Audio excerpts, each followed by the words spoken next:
어떤 인연은 처음엔 너무 뜨겁습니다.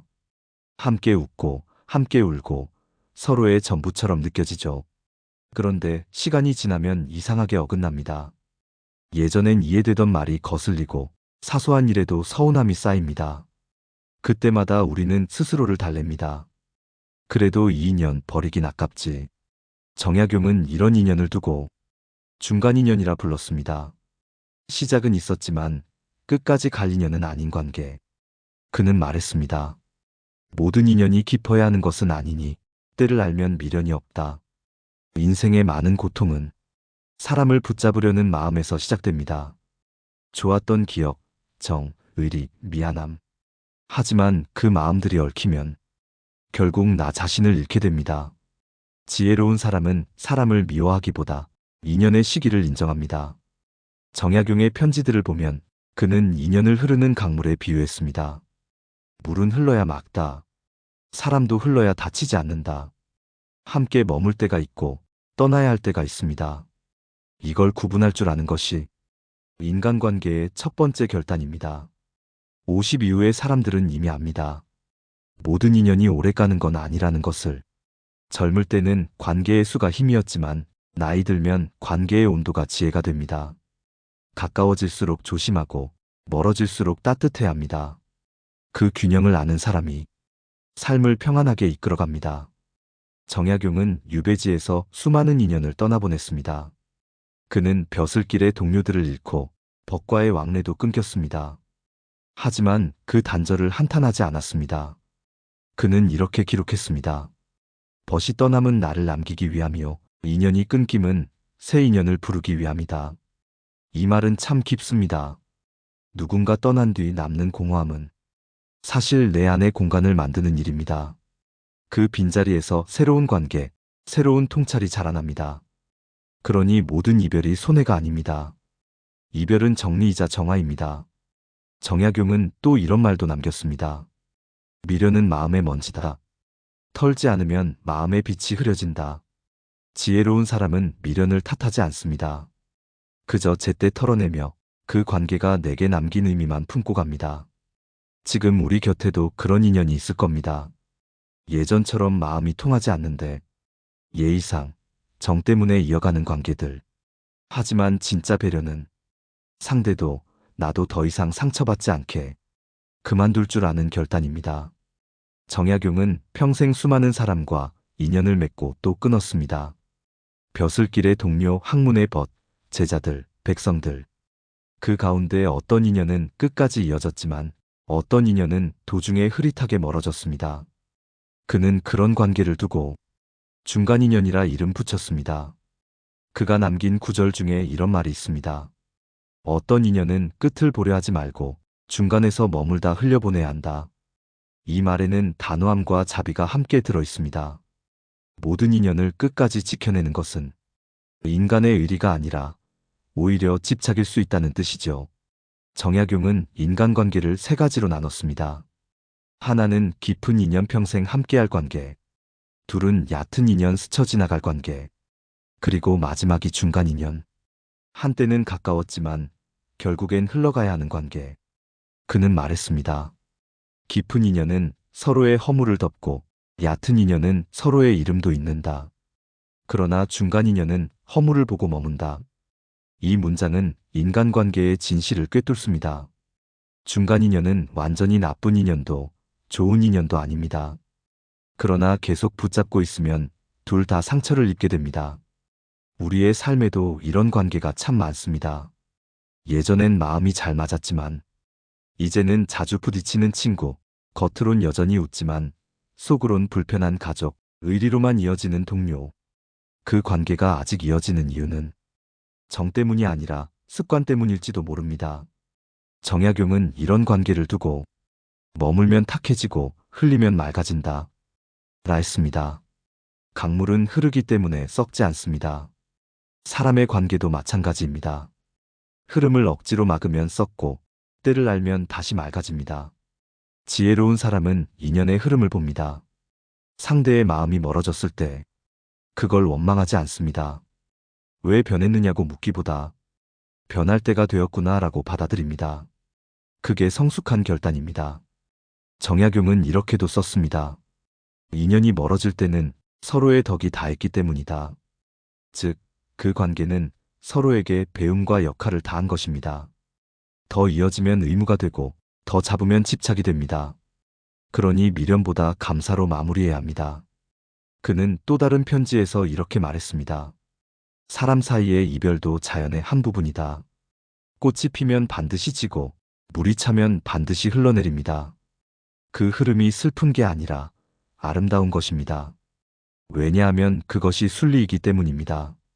우리의 중년 이후 삶에서 이 순리를 받아들이는 건 큰 지혜입니다. 누군가 떠날 때 억지로 잡지 말고 그가 남기고 간 의미만 조용히 간직하십시오. 그럼 이별은 상처가 아니라 삶의 한 문장이 됩니다. 정약용은 결국 이렇게 정리했습니다. 그리움이 남는 인연은 좋은 인연이요, 후회가 남는 인연은 미련이다. 이 말처럼 어떤 인연은 아쉬움으로 남아야 아름답습니다. 그 아쉬움이 바로 관계의 마무리를 품격 있게 해줍니다. 정약용의 삶을 살펴보면 그가 인연을 끊을 때는 언제나 냉정하면서도 따뜻했습니다. 그는 사람을 버린 게 아니라 관계를 본래의 자리로 되돌렸습니다. 그것이 바로 정약용식 결단의 품격이었습니다. 그가 젊은 시절 함께 뜻을 나누던 벗들이 있었습니다. 서로 학문을 논하고 나라의 앞날을 걱정하며 밤을 새워 토론하던 사이였죠. 하지만 정치의 바람이 바뀌자 일부는 권력의 편에 섰고 일부는 그를 멀리했습니다. 그때 정약용은 그들을 원망하지 않았습니다. 오히려 이렇게 기록했습니다. 벗이 변한 것이 아니라 세상이 그를 달리 보게 한 것이다. 그의 이 말에는 인연의 순환을 아는 통찰이 숨어 있습니다. 사람이 달라진 게 아니라 그를 둘러싼 상황이 달라진 것일 뿐. 그러니 원망도 미련도 두지 않았습니다. 그저 그 관계를 그 자리로 돌려놓았을 뿐입니다. 이게 바로 정약용이 말한 관계의 절제입니다. 그는 벼슬에서도 같은 태도를 보였습니다. 정치의 부조리를 견디다 못해 결국 자진하여 관직을 떠날 때 이런 말을 남겼습니다. 내가 자리를 버린 것이 아니라 자리가 나를 떠난 것이다. 그는 벼슬을 내려놓으면서도 체념하지 않았습니다. 그저 인연이 닿은 자리를 담담히 정리했을 뿐이죠. 이 또한 중간 인연의 한 형태였습니다. 정약용의 가족관계에도 같은 지혜가 보입니다. 그는 사랑하는 형과도 때때로 뜻이 맞지 않았고 자식들에게도 애정과 훈계를 병행했습니다. 그는 이런 글을 남겼습니다. 가까운 인연일수록 멀리서 보아야 한다. 이 한 문장은 수많은 부모와 자식, 형제자매의 관계에 그대로 적용됩니다.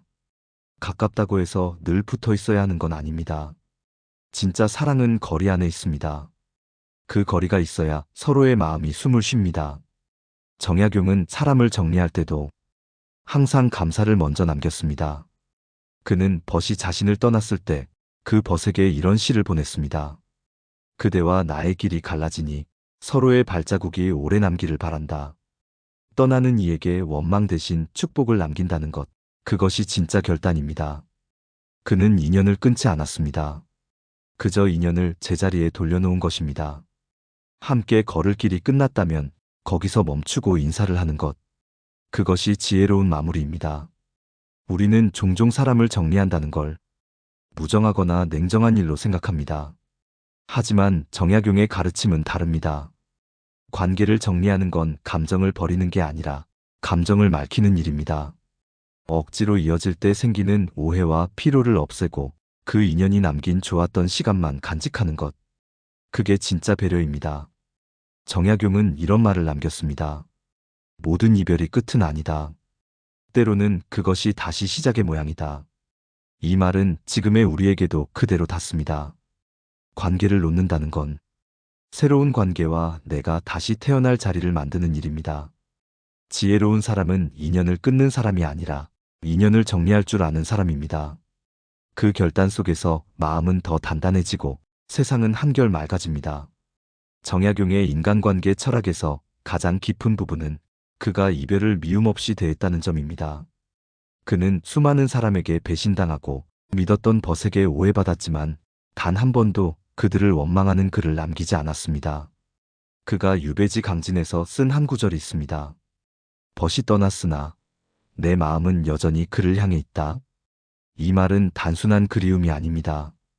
그는 떠남을 받아들이되 마음속에서 증오를 품지 않는 법을 배운 것입니다.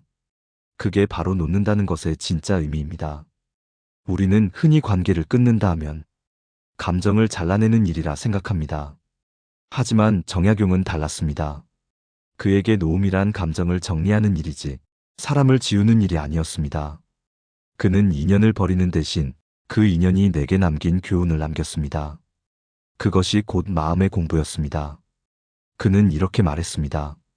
내가 원망을 품으면 그 불이 먼저 나를 태운다. 이 말처럼 미움은 결국 자신을 해치는 불입니다. 지혜로운 사람은 상대의 잘못보다 그 관계 속에서 내 마음이 어떻게 흔들렸는지를 봅니다. 이것이 성찰의 태도입니다. 정약용은 떠난 인연에게 언제나 감사를 먼저 남겼습니다. 그는 한 벗이 등을 돌리고 떠났을 때 이렇게 썼습니다. 그대의 침묵이 내 마음을 닫게 하였으니 이 또한 나를 위한 가르침이었다. 이 얼마나 단단한 마음입니까? 이 말은 원망을 넘어선 사람만이 할 수 있는 고백입니다. 떠난 인연을 미워하지 않고 그 인연조차 자신을 단련시킨 도구로 삼은 사람. 그가 바로 정약용이었습니다. 우리가 중년 이후에 이별을 겪을 때 정약용의 태도는 큰 위로가 됩니다. 그는 떠난 인연을 잃었다고 하지 않고 거기까지였다고 했습니다. 이건 단념이 아니라 순리의 인식입니다. 그 순리를 인정하면 마음은 고요해집니다. 떠난 인연을 붙잡는 이유는 상대 때문이 아니라 내 미련 때문입니다. 그 미련이 마음을 탁하게 만듭니다. 정약용은 이런 마음을 먼지라 불렀습니다. 먼지를 털지 않으면 거울이 빛을 잃는다. 인연을 털어내는 건 거울을 닦는 일과 같습니다. 미움을 덜어내면 마음은 다시 비춥니다. 지혜로운 사람은 이별 뒤에도 상대를 존중합니다. 그는 단 한마디도 험담하지 않습니다. 대신 이렇게 마음속으로 말합니다. 그 인연이 있었기에 지금의 내가 있다. 그 순간 과거의 관계는 고통이 아니라 나를 키운 선물로 바뀝니다. 정약용은 유배지에서 스스로에게 이렇게 다짐했습니다. 남이 나를 버려도 나는 내 마음을 버리지 않겠다. 그 다짐이 그를 외로움에서 구했습니다. 결국 진짜 놓음이란 타인을 잊는 일이 아니라 자기 마음을 해치지 않는 일입니다. 떠난 인연을 미워하지 않을 때 그 관계는 비로소 내 안에서 맑게 정리됩니다.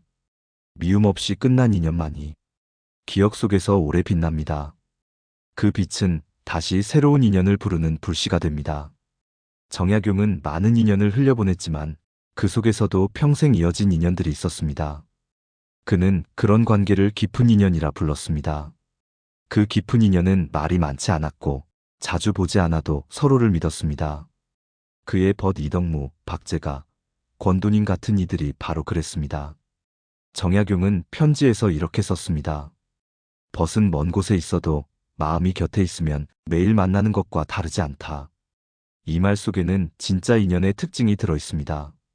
자주 연락하지 않아도 설명이 없어도 그 사람을 생각하면 마음이 따뜻해지는 관계.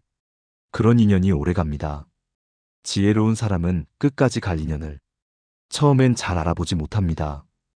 왜냐하면 그 인연은 요란하지 않기 때문입니다. 시끄럽게 다가오는 관계는 대개 감정의 불꽃으로 시작되어 시간이 지나면 식습니다. 그러나 깊은 인연은 불이 아니라 조용한 등불처럼 타오릅니다. 천천히, 오래, 묵묵히. 정약용은 이렇게 말했습니다. 진정한 벗은 말이 적고 기다림이 길다. 그는 벗을 판단할 때 말보다 침묵을 보았습니다. 함께 있을 때 편하고 침묵해도 어색하지 않은 사람. 그런 사람이 내 인생의 진짜 인연입니다. 세월이 흐르면 사람은 변합니다. 그럼에도 끝까지 남는 인연은 서로의 변화마저 받아들이는 사람입니다. 정약용은 벗에게 쓴 글에서 이렇게 고백했습니다. 그대는 나의 허물을 꾸짖되 미워하지 않고 나의 변화를 보되 두려워하지 않으니 그대와 나는 참된 벗이다. 이 얼마나 넓은 관계입니까? 중년 이후에 우리는 종종 외로움을 느낍니다. 하지만 돌아보면 늘 곁에 있어주는 한두 사람이 있습니다. 그 사람이야말로 세월이 걸러 남긴 진짜 인연입니다. 그 인연을 귀히 여겨야 합니다. 왜냐하면 그것은 선택이 아니라 인생의 선물이기 때문입니다. 정약용은 유배지에서도 이 인연을 놓지 않았습니다.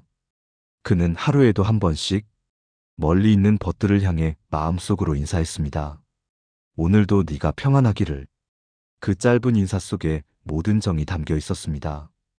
그는 이렇게 말했습니다. 벗의 안부를 묻는 마음이 곧 내 마음의 평안이다. 즉, 관계는 상대의 존재에서 시작되지만 결국 내 마음의 상태로 완성됩니다. 우리 역시 끝까지 갈 인연을 알아보는 눈을 길러야 합니다. 그 인연은 늘 곁에 조용히 있습니다. 내 말을 끊지 않고 들어주는 사람, 내가 힘들 때 말없이 옆에 있어주는 사람, 이해받으려 애쓰지 않아도 편안한 사람. 그들이 바로 끝까지 남는 인연입니다. 정약용은 이런 사람을 덕으로 맺은 인연이라 불렀습니다. 덕으로 맺은 인연은 오래가고 이익으로 맺은 인연은 빨리 사라진다. 나이 들수록 우리는 알게 됩니다. 좋은 인연은 많을 필요가 없다는 것을. 단 한 사람이라도 마음이 통해 있다면 그것이 곧 평생의 복입니다. 결국 남는 인연은 설명이 필요 없습니다. 그들은 함께 울고 웃었던 기억보다 서로의 침묵을 존중했던 마음으로 남습니다. 그 침묵이 바로 깊은 인연의 언어입니다. 정약용은 누구보다 사람을 사랑한 사람이었습니다. 그는 평생 벗을 그리워했고 제자를 걱정했고 가족을 품었습니다. 그러나 동시에 누구보다도 홀로 서는 법을 아는 사람이었습니다. 그의 인생을 지탱한 것은 많은 사람의 위로가 아니라 혼자 견디는 마음의 근력이었습니다. 그는 강진 유배지에서 스스로에게 이렇게 썼습니다. 세상이 멀어질수록 내 마음은 나에게 가까워진다. 이 한 문장에 그의 지혜가 모두 들어 있습니다. 관계가 줄어들수록 외로워지는 것이 아니라 오히려 내 안의 관계가 깊어지는 순간이 온다는 뜻입니다. 사람들은 흔히 외로움을 두려워합니다. 그러나 정약용은 외로움을 도피하지 않았습니다. 그는 외로움 속으로 천천히 걸어들어가 그곳에서 자신을 닦았습니다. 그는 말했습니다. 홀로 있음을 괴로워하지 말라. 그때 마음이 비로소 제 소리를 낸다. 우리가 인연을 놓지 못하는 이유 중 하나는 혼자 있는 시간을 견디지 못하기 때문입니다. 누군가와 함께 있으면 공허하지 않으니까요. 하지만 그 관계가 이미 내 마음을 해치고 있다면 그건 함께임이 아니라 의존입니다. 정약용은 이 의존에서 벗어나야 비로소 관계가 자유로워진다고 보았습니다. 그는 유배의 외로움 속에서도 자신을 다독이는 마음을 잃지 않았습니다. 오늘 나는 나와 이야기했다. 이 문장은 단순하지만 홀로 선 사람만이 쓸 수 있는 문장입니다. 자신과의 대화를 두려워하지 않는 사람, 그가 결국 세상과 가장 잘 어울릴 수 있습니다. 나이가 들수록 관계의 수는 줄어들지만 관계의 깊이는 더해져야 합니다. 그리고 그 깊이는 홀로 있을 수 있는 능력에서 나옵니다. 혼자 있을 수 있는 사람만이 타인과 건강한 거리를 유지할 수 있습니다. 정약용은 그것을 마음의 독립이라 불렀습니다. 그는 말했습니다. 남에게서 평안을 구하면 불안이 생기고 자기에게서 평안을 구하면 평화가 온다. 그에게 관계는 도피처가 아니라 서로의 평안을 나누는 교류였습니다. 혼자 서지 못하는 사람은 언제나 의지하고 의지하는 관계는 결국 무너집니다. 그래서 그는 제자들에게 이렇게 가르쳤습니다. 벗이 많음은 복이 아니요 홀로 있을 때 흔들리지 않음이 복이다. 이 말은 중년 이후에 우리에게 그대로 삶의 지침이 됩니다. 홀로 설 수 있는 사람은 누가 떠나도 무너지지 않습니다. 누가 자신을 오해해도 그 마음이 쉽게 흐려지지 않습니다. 그런 사람은 인연을 잡지도 밀어내지도 않습니다. 그저 흐름에 따라 관계를 품고 놓을 뿐입니다. 정약용은 말년에 이런 구절을 남겼습니다. 고독은 나를 가르치는 스승이었다. 외로움은 그에게 상처가 아니라 마음을 맑히는 도구였습니다. 그는 외로움을 통해 사람을 더 깊이 이해했습니다. 홀로 설 줄 아는 사람만이 진정으로 사람을 사랑할 수 있음을 깨달은 것이죠. 지혜로운 사람은 외로움을 두려워하지 않습니다. 그들은 외로움 속에서도 따뜻합니다. 그 고요함 속에서 그들은 인연의 진짜 의미를 배웁니다. 함께 있어도 외롭지 않고 혼자 있어도 풍요로운 사람. 그것이 정약용이 도달한 인간관계의 최종 경지였습니다. 정약용의 인생 마지막 시기에 남은 것은 명예도 권력도 풍요도 아니었습니다. 그에게 남은 것은 오직 사람의 기억이었습니다. 그는 인연을 분별하지 않았습니다. 누가 나를 도왔고 누가 나를 떠났는지를 따지지 않았습니다. 그는 다만 이렇게 적었습니다. 모든 만남은 나를 닿게 한 거울이었다. 그에게 인연은 상처의 이유가 아니라 성숙의 재료였습니다. 좋은 인연은 마음을 따뜻하게 만들었고 나쁜 인연은 마음을 단단하게 만들었습니다. 그는 그 둘을 함께 껴안았습니다. 그래서 그의 인생은 고요했지만 결코 비어있지 않았습니다. 그는 말했습니다. 벗이 남지 않음을 한탄하지 말라. 마음이 남아있으면 그 또한 인연이다. 그 말처럼 인연이 끊어지는 게 아니라 형태만 바뀌는 것입니다. 사람이 떠나도 그가 내게 남긴 마음은 여전히 내 안에서 마를 겁니다. 그게 인연의 마지막 형태입니다. 우리가 살아오며 만난 수많은 관계 중 끝까지 함께한 이는 많지 않습니다. 하지만 돌아보면 떠난 인연들도 모두 지금의 나를 만들어 주었습니다. 어떤 이는 내게 사랑을 가르쳤고 어떤 이는 내게 인내를 가르쳤으며 어떤 이는 나를 외롭게 함으로써 스스로 서는 법을 가르쳤습니다. 그렇다면 그 모든 인연은 다 복이었던 셈입니다. 정약용은 말년에 이렇게 고백했습니다. 사람을 원망하지 않으니 세상이 갑자기 넓어졌다. 그는 마음속의 원망이 사라지자 세상 전체가 하나의 인연으로 느껴졌다고 합니다. 이건 단순한 철학이 아니라 평생의 고난을 통해 체득한 깨달음이었습니다. 그는 마지막으로 제자들에게 이렇게 유언처럼 말했습니다. 남는 인연은 감사로 두고 떠난 인연은 평안으로 보내라. 감사는 인연을 맑게 남기고 평안은 인연을 아름답게 끝맺습니다. 이 두 가지가 바로 정약용이 말한 인간관계의 마지막 품격이었습니다. 우리도 인생의 후반부로 들어서면 사람보다 마음을 챙겨야 할 때가 옵니다. 누구와 함께하느냐보다 어떤 마음으로 관계를 맺느냐가 더 중요해집니다. 그 마음이 따뜻하면 적도 인연이 되고 그 마음이 탁하면 벗도 남이 됩니다. 정약용의 지혜는 결국 이렇게 요약됩니다. 사람은 흘러가지만 인연의 의미는 남는다. 그 말은 오늘 우리의 관계에도 그대로 적용됩니다. 떠나는 사람을 미워하지 말고 남는 사람을 붙잡으려 애쓰지 말고 그저 모든 만남이 내 인생의 한 구절임을 받아들이는 것. 그게 진짜 어른의 결단입니다. 이제 당신의 마음에 묻습니다. 지금도 억지로 이어가고 있는 인연이 있습니까? 그 관계가 당신을 자주 지치게 하나요? 그렇다면 미련 없이 놓아주십시오. 버리는 것이 아니라 그 인연을 자유롭게 해주는 일입니다. 놓는 순간 마음은 비워지고 비워진 자리엔 감사가 들어옵니다. 그 감사가 곧 평안입니다. 그 평안이 쌓이면 비로소 우리는 사람에 휘둘리지 않고 사람을 품을 수 있는 사람이 됩니다. 정약용이 평생에 걸쳐 가르친 건 바로 그 한 가지였습니다. 인연의 끝은 이별이 아니라 깨달음이다. 그 깨달음을 품은 사람만이 끝까지 단정하게 늙어갑니다. 누가 오고 누가 가도 흔들리지 않는 마음. 그 마음이야말로 인생의 마지막 지혜이자 정약용이 남긴 가장 아름다운 유산입니다. 감사합니다. 내 삶을 바꾸는 지혜였습니다.